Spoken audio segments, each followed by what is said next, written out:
오늘도 이 자리에 오신 모든 우리 성도님들 한 분 한 분 위에 주님의 평안이 또 주님의 위로가 더 함께 하시기를 축복을 드립니다.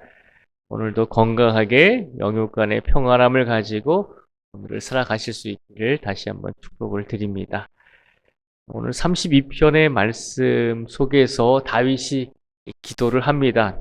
다윗이 오늘 어떤 주제에 대해서 기도하냐면 죄에 대해서 기도하고 있습니다. 다윗이 하나님 앞에서 바르게 살아가려고 노력했잖아요. 성경에 보면 하나님께서 다윗의 여러 가지 죄들을 책망하신 적이 있는데 오늘의 본문 말씀 속에서는 다윗이 다른 사람의 아내를 취했을 때 그때 하나님께 징계를 받은 사실을 고백하면서 기도하고 있는 내용입니다. 오늘 32편의 말씀을 통해서 우리가 말씀을 나누기 전에 먼저 기억해야 할 것은 괜찮은 죄는 없다는 것입니다. 우리가 일반적으로 생각할 때 한 이 정도는 괜찮아. 하나님 보실 때 이 정도는 행할 수 있어 라고 생각하고 허용할 수 있는 그 어떤 죄도 없다는 것입니다. 죄는 죄일 뿐이지 이 정도는 괜찮고 저 정도는 안 되는 죄가 없다는 것입니다. 죄는 똑같이 다 죄에 속한다는 것을 기억하시기 바랍니다. 그런데 죄를 짓고 우리가 악을 행하고 넘어질 때도 있습니다. 그래서 다윗이 오늘 본문 말씀 속에서 자신이 죄를 지었을 때 얼마나 괴로웠는지를 하나님께 고백하고 있는 내용입니다. 1절과 2절에 보면요. 다윗이 이렇게 고백을 합니다. 허물의 사함을 받고 자신의 죄가 가려진 자는 복이 있도다. 마음에 간사함이 없고 여호와께 정죄를 당하지 아니하는 자는 복이 있도다라고 먼저 그렇게 선포하잖아요. 허물의 사함을 받고 자신의 죄가 가려진 자는 복이 있다는 것입니다. 마음에 간사함이 없고 여호와께 정죄를 당하지 아니하는 자는 복이 있다는 것입니다. 먼저 다윗이 말하는 것은 그 어떤 죄를 우리가 지었을 때 우리가 연약하고 부족한 사람이기 때문에 죄를 안 지을 수는 없겠지만 혹여 우리가 의지를 가지고 믿음을 가지고 죄를 짓지 않으려고 발버둥 치다가 우리가 죄를 지을 때도 있다는 것입니다. 그런데 더 중요한 것은 죄를 지었을지라도 그 죄를 용서받는 은혜가 더 큼을 기억하라는 것입니다. 그래서 다윗이 고백하죠. 이어서 고백하고 있는 내용은 3절과 4절에 보면요. 내가 입을 열지 아니할 때에 종일 신음함으로 내 뼈가 새하였도다. 주의 손이 주야로 나를 누르시오니 내 진액이 빠져서 여름 가뭄에 마름같이 되었나이다 라고 고백을 합니다. 이 3절과 4절에 보면 다윗이 죄를 지었음에도 불구하고 자기의 행위가 죄라고 하는 것을 분명히 알아요. 그런데도 불구하고 하나님께 그 죄를 고백하지 아니했을 때 자신이 어떤 모습이었는지를 오늘 고백을 하고 있는 내용입니다. 자신이 죄를 지었음에도 불구하고 그 죄를 하나님께 고백하지 않을 때 다윗은 솔직하게 얘기하죠. 3절에 보면 내가 입을 열지 아니할 때에 종일 신음하였습니다. 내가 죄를 하나님께 자백하지 아니하고 회개하지 아니할 때 내 뼈가 새하였습니다. 라고 고백합니다. 그리고 우리가 하나님께 죄를 고백하지 않을 때 하나님께서는 우리를 깨우쳐 주시고 우리를 때로는 징계하시고 우리에게 또는 깨달음을 주셔서 우리의 죄를 알게 하신다는 것입니다. 그래서 4절에 보면 주의 손이 주야로 나를 누르시오니 내 진액이 빠져서 여름 가뭄에 마름같이 되었습니다. 라고 고백을 합니다. 죄를 지었음에도 불구하고 그것을 깨닫고 이것이 내가 죄를 지은 행위구나 라고 하는 것을 알고 있음에도 불구하고 회개하지 아니하고 자백하지 아니하고 고백하지 아니할 때에 우리의 상태를 다윗은 고백해주고 있는 것입니다. 그런데 다윗은 이어서 뭐라고 고백을 하나요? 5절부터 제가 읽어드리겠습니다. 5절부터 5절과 6절을 읽어드릴게요.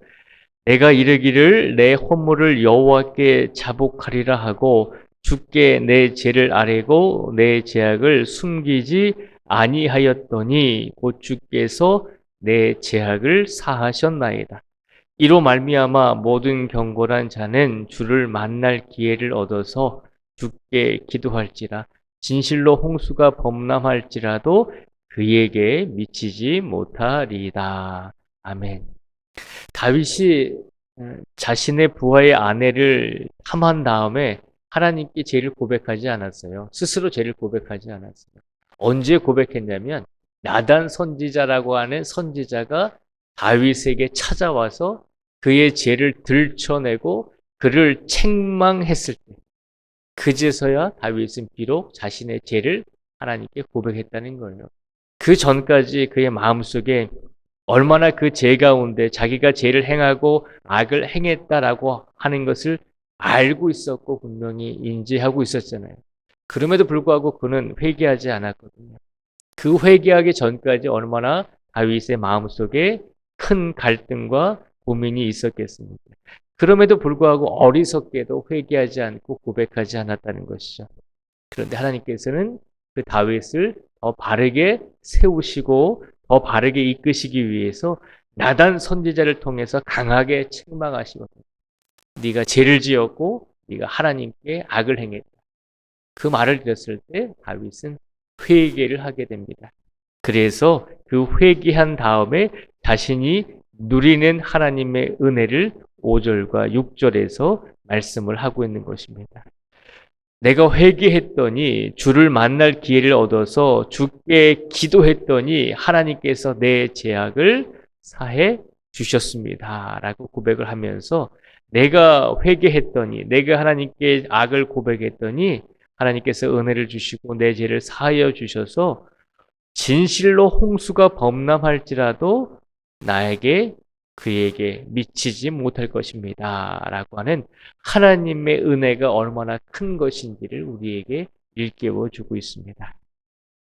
오늘 이 시간 다윗은 자신의 죄를 고백하면서 이 세상에 살아가고 있는 모든 성도들에게 다시 한번 권면합니다. 6절에서 11절까지의 말씀을 저희가 함께 같이 읽어보겠습니다. 다시 한번 6절에서 11절까지의 말씀을 읽겠습니다. 시작. 내가 내 갈 길을 가르쳐 보이고 너를 주목하여 훈계하리로다. 너희는 무지한 말이나 제가 8절입니다. 8절부터 읽겠습니다. 시작. 내가 내 갈 길을 가르쳐 보이고 너를 주목하여 훈계하리로다. 너희는 무지한 말이나 노새같이 되지 말지어다. 그것들은 제갈과 굴레로 단속하지 아니하면 너희에게 가까이 가지 아니하리로다. 악인에게는 많은 슬픔이 있으나 여호와를 신뢰하는 자에게는 인자심이 두루리로다. 너희 의인들아 여호와를 기뻐하며 즐거워할지어다. 마음이 정직한 너희들아 다 즐거이 외칠지어다. 아멘. 우리가 연약하고 부족하기 때문에 넘어질 수는 있습니다. 그런데 그 넘어짐이 계속해서 우리의 의지와 우리의 허용되는 생각으로 우리가 일부러 넘어지거나 지속적으로 넘어져서는 안 된다는 것입니다. 그래서 죄에 있어서는 그 어떤 것도 허용할 수 없는 마음으로 살아가야 한다는 것입니다. 작은 죄든지 큰 죄든지 모든 죄는 다 죄 안에 포함이 되고 있음을 기억하면서 오늘 다윗이 우리에게 권면하죠. 악인에게는 많은 슬픔이 있으나 여호와를 신뢰하는 자에게는 인자심이 두루리로다 라고 고백합니다. 혹여 쓰러지고 넘어질지라도 혹여 우리가 또다시 똑같은 죄와 악을 범할지라도 우리가 다시 한번 기억해야 될 것은 그 죄를 지음으로 인해서 갈등과 고민이 있다 할지라도 항상 하나님께 다시 한번 나와서 하나님께 의지하고 하나님을 신뢰함으로 하나님의 은혜와 사랑을 받음으로 그 모든 죄와 악에서 떠날 수 있는 능력을 우리에게 주신다는 것입니다. 그러니 오늘도 우리의 삶 속에서 혹여 넘어지고 쓰러질지라도 거기에서 우리가 낙심하지 마시고 다시 하나님을 붙드시고 우리가 쓰러지고 넘어졌을지라도 다시 하나님을 의지하심으로 하나님의 크신 사랑이 더 큰 은혜와 사랑으로 우리에게 날마다 주어지고 있다는 사실을 기억하시면서 오늘도 우리에게 주어진 삶 속에서 최선을 다해서 바르게 삶을 살아가실 수 있도록 최선을 다해 오늘을 살아가실 수 있는 우리 모든 성도들이 되시기를 주님의 이름으로 축복을 드립니다. 기도하겠습니다.